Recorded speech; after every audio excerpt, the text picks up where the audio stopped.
नमस्कार, आप सभी का स्वागत है eagle IAS the study zone में। साथियों, अपकमिंग 14 जेपीएससी के मिशन के तहत जो प्रश्नों की श्रृंखला शुरू की गई है उसे आज फिर आगे बढ़ाते हैं। आज जेपीएससी बैकलॉग के प्रश्नों को, अर्थात जेपीएससी बैकलॉग में आए हुए जीएस पेपर के प्रश्नों को लेंगे। और आज का भी विषय वही है, हिस्ट्री और झारखंड को लेकर के क्या करेंगे, चर्चा करेंगे। तो चलिए प्रारंभ करते हैं। सबसे पहला प्रश्न क्या है? सबसे पहला प्रश्न है कि सिंधु घाटी सभ्यता का परिपक्व काल या मैच्योर काल क्या है? सिंधु घाटी सभ्यता का जो मैच्योर काल है वो 2600 से लेकर के 1900 ईस्वी पूर्व माना जाता है। और इस दौरान सिंधु घाटी सभ्यता का सबसे ज़्यादा एक्सटेंट अर्थात विस्तार हुआ था। सिंधु सभ्यता के संपूर्ण फेज को जो है 3 भागों में बांटा जाता है। अर्ली फेज जो है उसका 3300 से लेकर के 2600 तक, 3300 से लेकर के 2600 तक, पुनः 2600 से लेकर के 1900 तक जो है इसका मैच्योर फेज है।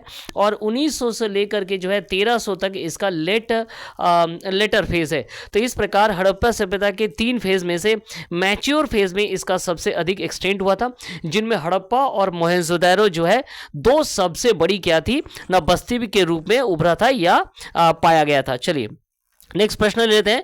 कौन सा जो वेद है श्याम और शुक्ल के रूप में विभाजित है, अर्थात ब्लैक एंड व्हाइट के रूप में विभाजित है? तो सबसे पहले यजुर्वेद के बारे में बता दें कि यजुर्वेद जो है ब्लैक एंड व्हाइट या श्याम और शुक्ल के रूप में विभाजित है। यहाँ ब्लैक का अर्थ ये नहीं कि काला है, यहाँ ब्लैक का अर्थ है अनक्लियर, अनअरेंज, अर्थात इसके जो मंत्र हैं वो अनक्लियर हैं, अनअरेंज हैं। वहीं शुक्ल का अर्थ यहाँ पर हो रहा है व्हाइट, और जिसका अर्थ हो रहा है कि मंत्रों का वेल अरेंजमेंट होना। तो यजुर्वेद जिसमें जो है यज्ञ विधान के मंत्रों का कलेक्शन किया गया है, इसे 2 भागों में बांटा जाता है, श्याम और दूसरा हो गया शुक्ल, श्याम यजुर्वेद और शुक्ल यजुर्वेद। चलिए नेक्स्ट प्रश्न लेते हैं। नेक्स्ट प्रश्न क्या कुछ है? नेक्स्ट प्रश्न है कि श्रवाकायन शब्द किस बौद्ध धर्म को प्रतिनिधित्व करता है? निकाय बौद्ध, महायान बौद्ध, हीनयान बौद्ध, ए या सी दोनों?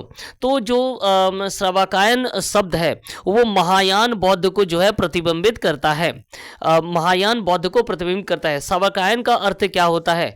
श्रवाकायन का अर्थ होता है वैसे शिष्य जो अहर्त प्राप्त करने के लिए जो है क्या है ना, उपदेशों को सुनते हैं और धीरे धीरे उन्हें एनलाइटमेंट प्राप्त होता है। और ये शब्द जो है महायान बौद्ध में जो है महायान बौद्ध धर्म को प्रतिनिधित्व करता है। तो इसका उत्तर क्या होगा? इसका उत्तर होगा महायान बौद्ध। चलिए नेक्स्ट प्रश्न लेते हैं। नेक्स्ट प्रश्न है ग्रेट इलेक्ट महासम्मत का सिद्धांत जो भारतीय इतिहास के प्राचीन युग में प्रचलित था, उसकी समानता किससे देखी जा सकती है? ग्रेट इलेक्ट जो है बौद्ध धर्म से ही जुड़ा हुआ है। और इस ग्रेट इलेक्ट के तहत कहा जाता है कि महासम्मत का अर्थ होता है कि महान सम्राट या प्रथम राजा या प्रथम किसान जिसे चुना गया था, जो कि धम्म के अनुसार शासन करेगा। तो ये जो महासम्मत या ग्रेट इलेक्ट का सिद्धांत है वो मूल रूप से जो है प्रथम राजा या प्रथम किसान के तौर पर पृथ्वी पर देखा जाता है बौद्ध धर्म के अनुसार।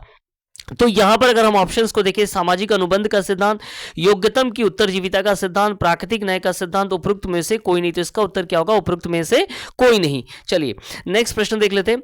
महाभारत और रामायण की संतत्व की घोषणा जो है कब हुई? गुप्त काल के दौरान हम लोगों ने देखा है कि आर्ट और कल्चर का क्या माना जाता है, इसे स्वर्ण काल माना जाता है। और इस दौरान जो हिंदू धार्मिक ग्रंथ है उन्हें क्या किया गया था ना, पुनः एडिट किया गया था और उन्हें पुनः जो है कैनोनाइज या सुसज्जित किया गया था, या उन्हें संत तत्व के रूप में घोषित भी किया गया था। मूल रूप से समुद्रगुप्त, चंद्रगुप्त द्वितीय और कुमारगुप्त प्रथम के समय में जो है आर्ट और कल्चर को जो है बहुत बढ़ावा दिया गया था। तो इसका उत्तर क्या होगा ना, महाभारत और रामायण को संत तत्व की जो घोषणा हुई थी वो गुप्त काल में की गई थी। चलिए नेक्स्ट प्रश्न है कि राज तरंगनी का फारसी अनुवाद जो है किसके समय में हुआ? राज तरंगनी जो कि कोल्हान की रचना है और ये कश्मीरी राजाओं के शासन से संबंधित है, या कश्मीर का इतिहास इससे जुड़ा हुआ है। राज तरंगिणी के बारे में बता दें कि इसका जो निर्माण किया गया था 1148 से लेकर 1149 के बीच में, अर्थात 12वीं सदी में इसका निर्माण किया गया था। इसका जो लैंग्वेज था वो संस्कृत था। अब इसे पारसी भाषा में किसके द्वारा जो है अनुवादित किया गया, तो इसे पारसी भाषा में कश्मीर के बादशाह के समय में ही, एक्चुअल में जैन उल आबदीन के समय में जो है इसका पारसी में अनुवाद किया गया था। तो यहाँ जो है हमें देखने को जो है मिल रहा है कि जो ऑप्शंस है वहां पर हमें जैनुल आबदीन नहीं है, लेकिन कश्मीर के बादशाह कह रहे, तो जैनुल आबदीन जो है वो कश्मीर के ही बादशाह थे, तो उनके द्वारा ही जो है राज तरंगिणी का फारसी में अनुवाद किया गया था। चलिए, अगर हम जैनुल उब्दीन के बारे में बात करें, 1400-1800 लेकर 1470 के बीच में उनका क्या था, शासन चलता था। उन्हें बुढ़ शाह कहा जाता था, उन्हें जो है बुढ़ शाह कहा जाता, और यह प्रश्न पूछा जाता है कि कश्मीरी शासकों में से किसे बुढ़ शाह कहा जाता था, तो जैनुल आबदीन इसका उत्तर होगा। जैनुल आबदीन को पर्शियन, संस्कृत और तिब्बतन भाषा आता था, और उन्होंने महाभारत उन्होंने जो है महाभारत के साथ साथ जो है राज तरंगिणी का ट्रांसलेशन किया था, किस भाषा में, ना फारसी में ट्रांसलेशन किया था। चलिए आगे बढ़ते हैं, नेक्स्ट प्रश्न देख लेते हैं। नेक्स्ट प्रश्न क्या कुछ है। नेक्स्ट प्रश्न, दिल्ली का कुतुब मीनार किसे समर्पित है, तो दिल्ली का जो कुतुब मीनार है वो सूफी संत बख्तियार काकी से जुड़ा हुआ है।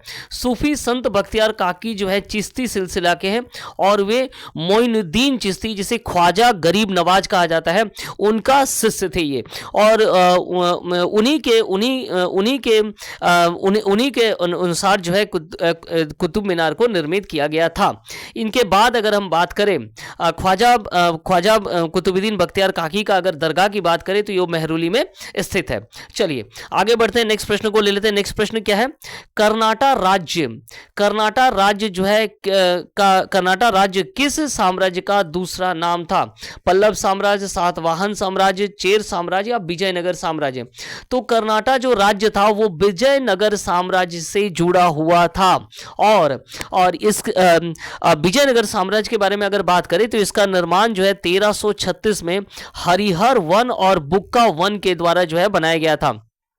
अब सवाल यह है कि विजयनगर साम्राज्य का नाम कर्नाटा राज्य कहां प्राप्त होता है, तो इसके लिए जो है दो हमें जो है साहित्यिक स्रोत प्राप्त होते हैं। पहला तो है जामवंती कल्याणम, जो कि कृष्णदेव राय ने लिखा है, और उनके ही अष्टदिग्गजों में से एक लिखा गया था वासुचरितम।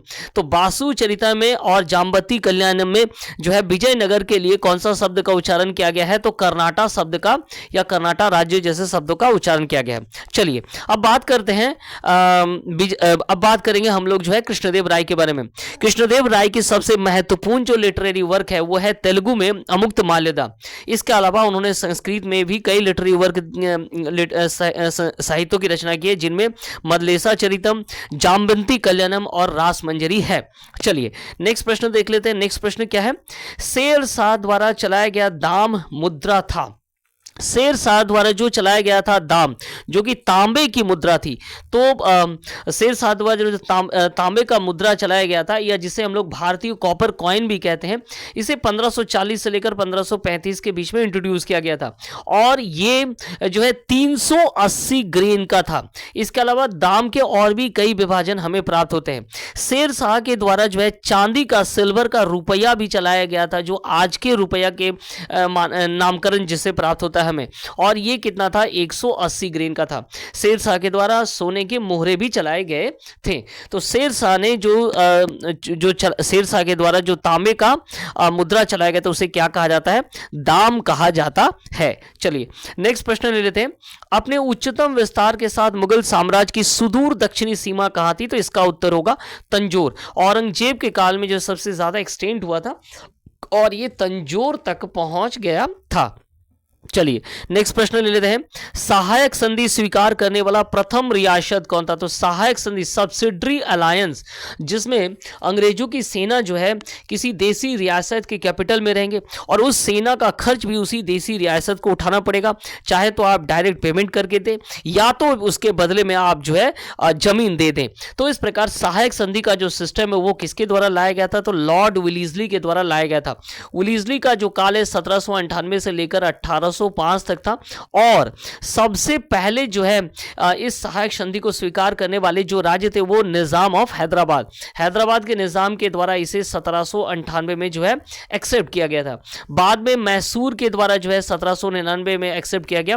चूंकि चौथे एंग्लो मैसूर युद्ध में जो है टीपू सुल्तान का जो साम्राज्य वो समाप्त हो जाता है और उसे सब्सिडरी अलायंस के तहत जो है क्या किया जाता है, ना अंग्रेजी राज्य में विलय कर लिया जाता है। तो इस प्रकार मैसूर का भी 1799 में, अवध जो है वो 1801 में क्या हो गया था, सब्सिडरी अलायंस के तहत जो है आ गए थे।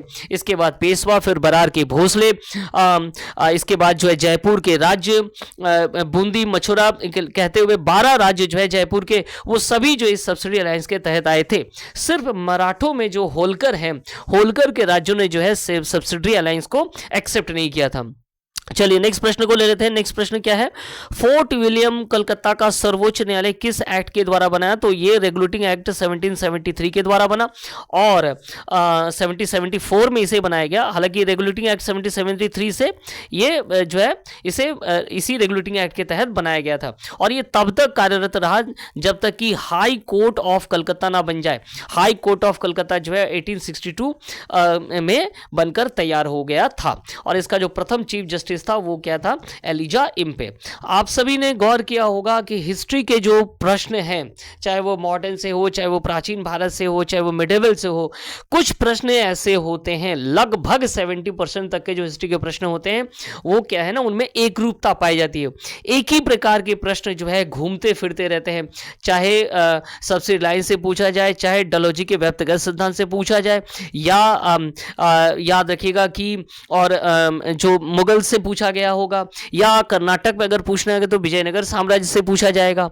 ऐसे कुछ पॉइंट हैं जहां पर अगर हम बारीकी से क्वेश्चंस को उसके थोड़े से कॉन्सेप्ट के साथ याद कर ले तो हमें लगता है कि आप सभी का जो है आने वाला जो जेपीएससी है वो बिल्कुल क्लियर हो जाना चाहिए। हालांकि ये आपके ऊपर निर्भर करता है कि आप कैसा मेहनत करें। हमारी शुभकामनाएं भी आप सभी के साथ है, लगे रहिए, जुड़े रहिए हमारे साथ। चलिए, गदर पार्टी का शुरुआती नाम क्या था? तो गदर पार्टी का जो शुरुआती नाम था वो था Pacific Coast of Hindustan Association. इसे जो है 1913 में बनाया गया था यूनाइटेड स्टेट में सोहन सिंह भाकना के द्वारा, जिसका बाद में नाम क्या पड़ा ना, गदर पार्टी पड़ा। चलिए नेक्स्ट प्रश्न देख लेते हैं। नेक्स्ट प्रश्न क्या है? नेक्स्ट प्रश्न है, साइमन कमीशन के कितने सदस्य थे? तो साइमन कमीशन के जो 7 सदस्य थे 1928 में सर जॉन साइमन की अध्यक्षता में भारत भेजा गया था कॉन्स्टिट्यूशनल रिफॉर्म को लेकर के, लेकिन उन्हें जो है भारत में विरोध का सामना करना पड़ा और उन्हें जो है वापस जाना पड़ा। चलिए इसी दौरान नेक्स्ट प्रश्न लेते हैं। नेक्स्ट प्रश्न क्या है? उड़ीसा एक अलग राज्य बंगाल से अलग जो है किस एक्ट के द्वारा उड़ीसा एक अलग राज्य अर्थात बंगाल से अलग जो है किस एक्ट के द्वारा बना? तो भारत सरकार अधिनियम 1935 एक्ट के द्वारा जो है उड़ीसा एक अलग स्टेट जो है बन करके तैयार हुआ था। ठीक है, चलिए उसके बाद जो है प्रांतीय क्या हुए, चुनाव हुए और फिर यहां पर जो है विधानसभा जो है निर्मित हुए। नेक्स्ट प्रश्न देख लेते हैं कि नेक्स्ट प्रश्न क्या है। नेक्स्ट प्रश्न जो है हिस्ट्री के प्रश्न जो है समाप्त हो गए हैं। अब हम लोग कहाँ चले जाएंगे ना, अब हम लोग सीधे झारखंड के प्रश्नों को लेकर के चर्चा करेंगे कि झारखंड के प्रश्न क्या कुछ पूछा गया है, उसको लेकर के चर्चा किया जाएगा। जब झारखंड की क्लासेस होगी तो उसको सारे प्रश्नों को, पूरे झारखंड के जो आपके जेपीएससी के सिलेबस हैं उसको लेकर के हम क्या करेंगे, क्लासेस अरेंज करेंगे। चलिए फिलहाल देख लें कि क्या प्रश्न पूछा गया है बैकलॉग में। तो झारखंड राज्य की औसत वार्षिक वर्षा क्या है? तो 140 सेंटीमीटर या 1400 मिलीमीटर जो है झारखंड राज्य की औसत वार्षिक वर्षा है। चलिए नेक्स्ट प्रश्न देख लेते हैं कि क्या कुछ है। झारखंड राज्य में औसत फसल सघनता है, क्रॉपिंग जो इंटेंसिटी वो कितना है? तो लगभग 128% जो है क्रॉपिंग इंटेंसिटी है। चलिए नेक्स्ट प्रश्न देख लेते हैं। नेक्स्ट प्रश्न क्या कुछ है, झारखंड में किस फसल का क्षेत्रफल अधिकतम है? तो 1527 हेक्टेयर क्षेत्रफल में धान, अगर हम मान मान लेते हैं 1500 से ज़्यादा हेक्टेयर में धान की खेती की जाती है। तो धान जो है सबसे बड़ी फसल के रूप में यहाँ उपजाया जाता है। चलिए नेक्स्ट प्रश्न देखते हैं कि नेक्स्ट प्रश्न क्या है। हो भाषा के लिए बारंग चीती लिपि का आविष्कार किसने किया था? तो इसका उत्तर है लोको बोद्रो के द्वारा जो है हो भाषा के लिए क्या किया गया था ना, वारंग चीती लिपि का क्या किया गया था ना, आविष्कार किया गया था। रघुनाथ मुर्मू का अगर हम बात करें तो उन्होंने संथालों की ओल चीकी लिपि का आविष्कार किया था। वहीं नारायण उरांव के द्वारा जो है कुड़ुक लिपि का जो है क्या किया गया है ना, डेवलपमेंट किया जा रहा है। चलिए आगे बढ़ते हैं, नेक्स्ट प्रश्न को देखते हैं। नेक्स्ट प्रश्न कौन सा है? नेक्स्ट प्रश्न है झारखंड की कौन सी जनजाति जनी शिकार प्रथा को हर 12वें वर्ष मनाती है? जनी शिकार प्रथा में माना जाता है कि रोहतासगढ़ किले में उड़ाव जनजाति के जो महिलाओं के द्वारा क्या किया गया था ना, मुगलों से इस महल की रक्षा की गई थी और उसी संदर्भ में जो है हर 12वें वर्ष में उनके द्वारा जो है जनी शिकार किया जाता है, जिनमें वो संपूर्ण रात तक जो है अस्त्र के साथ जो है शिकार करने के लिए जंगलों में जाते हैं। तो ये मूल रूप से जो है उरांव जनजाति में जो है पाई जाते हैं, जो कि हर 12वें वर्ष में एक बार मनाया जाता है। तो यहाँ तक आज के लिए। आगे और भी कई प्रश्न हैं, प्रश्नों के लिए हमारे साथ जुड़े रहिए eagle IAS the study zone में। आप सभी का हमारे साथ जुड़ने के लिए बहुत बहुत धन्यवाद।